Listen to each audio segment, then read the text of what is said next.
আসসালামু আলাইকুম। আপনারা যারা আসন্ন 19তম শিক্ষক নিবন্ধন পরীক্ষায় স্কুল পর্যায়ে 2তে জুনিয়র শিক্ষক, জুনিয়র মৌলবি, বিভিন্ন দাখিল মাদ্রাসা বা ভোকেশনাল ইনস্টিটিউটের আপনারা ট্রেড ইনস্ট্রাক্টর পদে বা কারি পদে, মাদ্রাসার কারি পদে পরীক্ষা দিবেন। তো আপনারা অনেকে আমাকে রিকোয়েস্ট করেছেন যে স্কুল পর্যায়ে 2 এর সিলেবাস এবং প্রস্তুতি পরামর্শ নিয়ে একটি ভিডিও দিতে। তো এই ভিডিওটি আপনাদের জন্য করছি। আমি খাদিজা আক্তার, আমি বিসিএস সাধারণ শিক্ষা ক্যাডারে আছি। ক্যারিয়ার এবং এডুকেশনাল ইনস্ট্রাকশন টাইপের ভিডিও তৈরি করি। আমার ভিডিও ভালো লাগলে চ্যানেলটি সাবস্ক্রাইব করে আমার চ্যানেলের সঙ্গে থাকবেন। এনটিআরসি এর ওয়েবসাইটে এই স্কুল পর্যায়ের 2 এর সিলেবাসটি কিন্তু বিস্তারিত পিডিএফ আকারে দেওয়া আছে। আপনাদের প্রথম কাজ হচ্ছে এনটিআরসি এর ওয়েবসাইটে গিয়ে সিলেবাসটা ডাউনলোড করা এবং সেটা প্রিন্ট করে আপনার পড়ার টেবিলের সামনে রাখা। প্রথমেই যারা জুনিয়র শিক্ষক পদে পরীক্ষা দিতে চাচ্ছেন, এখানে আমরা জানি যে শুধুমাত্র এইচএসসি পাস হলেই এখানে আমরা আবেদন করতে পারবো।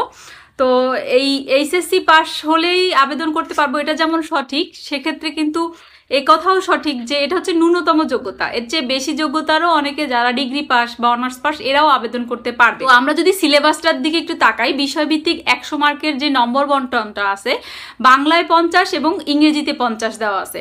আপনাকে কিন্তু বাংলা এবং ইংরেজির শিক্ষক হিসেবে চাকরি করতে হবে, বাংলা অথবা ইংরেজি পড়াবেন। তো সেক্ষেত্রে সিলেবাসের দিকে আমরা প্রথমেই যদি তাকাই, দেখেন বাংলার 50-এর মান বন্টনটা কিভাবে আছে। ইন্টারমিডিয়েটের যে গদ্য এবং পদ্যাংশ, এখান থেকে সংক্ষিপ্ত কোশ্চেন আসবে। তার মানে আপনি ইন্টারমিডিয়েটের যে বই পড়েছেন উচ্চ মাধ্যমিকে, সেই বইটির বাংলা বইটি আপনার লাগবে, মানে মূল যে বাংলা বইটি, এটা কোনো গাইড বই না, মূল বাংলা বইটি আপনি একটু সংগ্রহ করবেন। এবং একটা গাইড লাগবে আপনার, সেটা হচ্ছে স্কুল পর্যায়ে 2 এর জন্য যদি স্পেশাল কোনো বাজারে গাইড থাকে, প্রফেসরস কিংবা আরও ভালো কোনো প্রকাশনীর গাইড বই আপনি সংগ্রহ করে এই 2টা বই কিনবেন। তো সেক্ষেত্রে আপনি যেটা করবেন, বিগত সালগুলোতে স্কুল পর্যায়ে 2 এ এখানে গদ্য এবং পদ্য থেকে কি কি কোশ্চেন আসছে এগুলো একটু দেখবেন। এই কোশ্চেনগুলার কোন অধ্যায় থেকে আসছে, বাংলা বইয়ের যে গদ্যটি এসছে বা যে পদ্য চ্যাপ্টার থেকে আসছে, সেই গল্পটা বা সেই কবিতাটা নিজে আগে 3-4 বার পড়বেন। দেখেন এখান থেকে কিন্তু সংক্ষিপ্ত কোশ্চেন পড়বে। তার মানে আপনি যদি গল্পটা আপনার জানা থাকে, কোশ্চেন যেভাবেই ঘুরিয়ে দিক আপনি উত্তর করতে পারবেন। আবার কবিতাটাও যদি আপনার ভালোভাবে পড়া থাকে এবং কবিতার সারমর্মটা আপনি যদি বুঝেন, তাহলেও কিন্তু আপনি উত্তর করতে পারবেন। তো এই অংশে আপনাকে খুব বেশি বেগ পেতে হবে না। এছাড়া নিচে আমি একটু ব্যাকরণটা স্কিপ করতেছি, আপনারা সিলেবাসটা সামনে রাখেন তাহলে আপনাদের বুঝতে ভালো হবে। দেখেন এখানে এরপরে আছে আবেদনপত্র, এরপরে আছে ভাব সম্প্রসারণ আর সারাংশ। এইখানে আমি একটা কথা বলতে চাই যে দেখেন, আপনি যদি এইটার পিছনে অনেক সময় দেন, এখানে কিন্তু আপনি খুব বেশি ভালো করতে পারবেন না। মানে অন অ্যান অ্যাভারেজ সবাই কিন্তু মোটামুটি একটা নম্বর এখানে পাবে। তো আমার পরামর্শ থাকবে যে এই যে আবেদনপত্র, বিভিন্ন ধরনের আপনার দাপ্তরিক পত্র, সংবাদপত্রের বিভিন্ন সমস্যা দেখিয়ে চিঠির এটার ফরম্যাটটা শিখবেন। মানে এটা কি ফরম্যাটে লিখতে হয়। আবেদনপত্র আপনি ওই জাস্ট বইয়ে যে কয়েকটা আছে গাইড বইতে, ওই কয়েকটা একটু চোখ বুলায় দেখবেন, এটার পিছনে খুব বেশি সময় দিবেন না। এটার ওই ফরম্যাট ঠিক রেখে লিখলেই আপনি এটা নাম্বার পাবেন। হ্যাঁ, ভাব সম্প্রসারণের ক্ষেত্রে মূল ভাবটা বুঝতে হবে, মানে মূলত যে ভাব সম্প্রসারণটা কি, গাইডে যে কটা আছে বা আপনাদের বাংলা দ্বিতীয় বইতে যেগুলো ইম্পর্ট্যান্ট, এটা দেখলে বোঝা যায়, ঠিক আছে, কোনটা ইম্পর্ট্যান্ট।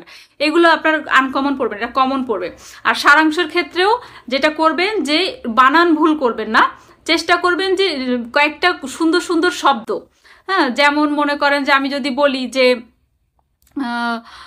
নান্দনিক, হ্যাঁ, শৈল্পিক, এই ধরনের কিছু শব্দ আছে সারাংশতে যে সবসময় আমরা দেখব যে ব্যবহার করে, কয়েকটা শব্দ মুখস্থ করে ফেলবেন বানান সহ, এবং ওই শব্দগুলোই ব্যবহার করার চেষ্টা করবেন সারাংশ লেখার ক্ষেত্রে, তাহলে কিন্তু নম্বর ভালো পাবেন। এবং বানান যাতে ভুল না হয়, সারাংশ একদম ছোট করে লিখতে হয়। হ্যাঁ, 2 থেকে 3 লাইন বা 4 লাইন, 3.5 লাইন এর মধ্যেই সারাংশ লিখতে হয়, কবিতা যতই বড় হোক না কেন। যেটাতে সময় দিবেন সেটা হচ্ছে ব্যাকরণ। ব্যাকরণে কিন্তু আপনি সলিড মার্ক পাবেন। তো এই কারণে ব্যাকরণের দেখেন সমাস, উপসর্গ, উপসর্গ, প্রকৃতি প্রত্যয়, সন্ধি, সমার্থক শব্দ, শব্দ ধাতু, বিপরীত শব্দ, বাগধারা, বিরাম চিহ্ন, এই সবগুলি জিনিসের মধ্যে বাগধারা হয়তো আপনি গাইডে পাবেন, বিপরীত শব্দ, সমার্থক শব্দ পাবেন, বাট প্রকৃতি প্রত্যয়, সমাস, উপসর্গ, সমার্থক শব্দ, এই ধাতু শব্দ, এই শব্দ, এই টপিকসগুলো কিন্তু আপনি 9-10-এর যে বাংলা দ্বিতীয় বই, এই বাংলা দ্বিতীয় বই থেকেই আপনি পড়তে পারবেন। আর আরেকটা ভালো হয় যে এখান থেকে যেহেতু আপনার লিখিত প্রশ্ন আসবে, আগে 9-10-এর বইটা যেহেতু আপনি আগে পড়ে আসছেন ওইটা পড়বেন, এরপরে হচ্ছে আপনার যে গাইড বইটি আছে ওই গাইড বইটি থেকে প্রশ্ন প্র্যাকটিস করবেন। মানে বোর্ডের বইয়ের কোনো বিকল্প নাই, বোর্ডের বই থেকে পড়বেন, আপনার প্রস্তুতি হবে সবচাইতে বেস্ট।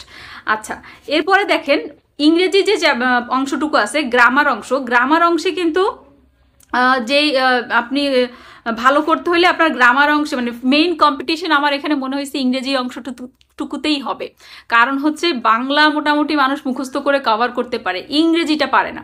তো আপনি যদি চাকরিটা চান, জুনিয়র শিক্ষক হতে চান আপনি, তাহলে এই চাকরিটার জন্য আপনাকে কিন্তু কষ্ট করতে হবে। মানে আপনি ইংরেজি পড়াবেন না জানি কিভাবে পড়াবেন বলেন, আর হচ্ছে এখন কিন্তু কম্পিটিশন বেশি হবে। তো আপনাকে যেটা করতে হবে, আপনি আগে পারছেন কি পারেন নাই, আপনার ইন্টারমিডিয়েটের রেজাল্ট কত ভালো ছিল, এইটা ব্যাটারই করে না, আপনার এখন এগুলো শিখতে হবে।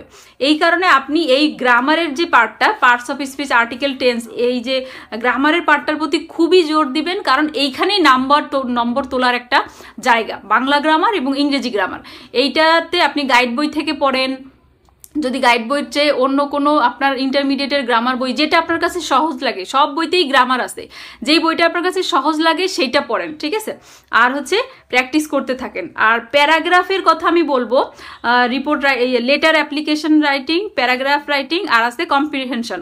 তো লেটার করবেন কি, বিগত সালে আসছে এইরকম ইম্পর্ট্যান্ট দেখে 10টা লেটার অ্যাপ্লিকেশন, 10টা প্যারাগ্রাফ একদম হুবহু মুখস্থ করে যাবেন। মানে যারা একটু দুর্বল, যারা লিখতে পারেন ভালো ইংলিশে, তারা তো ফ্রি হ্যান্ড রাইটিং পারেন, লিখতে পারবেন, তো তাদের ক্ষেত্রে প্রবলেম কম হবে। কিন্তু যারা ইংরেজিতে দুর্বল তারা যেটা করবেন, 10টা ইম্পর্ট্যান্ট লেটার বা অ্যাপ্লিকেশন প্যারাগ্রাফ একদম মুখস্থ করবেন।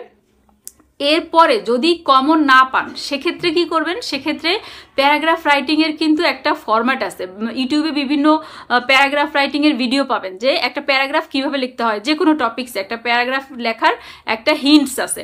তো ওই পদ্ধতিটা একটু শিখে নেবেন, অবশ্যই পারবেন ইনশাল্লাহ। আর এই কম্প্রিহেনশন যে সাইটটা আছে, লাস্ট যেটা কম্প্রিহেনশনে আপনি হচ্ছে করবেন, মানে গাইড বই যেটা কিনলেন ওখানে যে প্র্যাকটিসগুলো আছে যতটা সম্ভব প্র্যাকটিস করে যাবেন। এইটাই ছিল জুনিয়র শিক্ষক এর আপনাদের জন্য পরামর্শ প্রস্তুতি। আর ইবতেদায়ী মৌলবী, কারি বা ট্রেড ইনস্ট্রাক্টর পদে যারা পরীক্ষা দিবেন তাদের জন্য পরামর্শ হচ্ছে আপনারা অবশ্যই সিলেবাসটা সামনে রাখবেন, সিলেবাসটা সামনে রেখে আপনারা প্রিপারেশন নেবেন। সিলেবাসের যে অংশে দেখবেন যে মার্কস বেশি, যে অংশে মার্ক তোলা যায় সেই অংশটার উপরে বেশি জোর দিয়ে পড়বেন, কারণ আপনার সাথে আরেকজনের ডিফারেন্স কিন্তু ওই অংশটাতে যেই হবে ওইটাতে বেশি কষ্ট করবেন এবং পরিশ্রম করে ওটা পড়াশোনা করবেন। আর আরেকটা কাজ করবেন, যেটা হচ্ছে যে শুধুমাত্র বিগত বছরের সালের প্রশ্ন পড়ে গেলেই হবে না, সিলেবাসের সব টপিকগুলো আপনি অন্তত 2-3বার এমনি পড়ে যাবেন। এরপরে পরীক্ষার আগে আগে বিগত বছরের প্রশ্নগুলো বেশি ইম্পর্টেন্স দিয়ে পড়বেন। আর অনেক ক্ষেত্রে এরকম হয়েছে, দেখেন বিগত বছরে আসে নাই বাট এবার পরীক্ষায় চলে আসছে, সো সেক্ষেত্রে আপনি কিন্তু কিছু আনসার করতে পারবেন না, আপনি পিছিয়ে পড়বেন।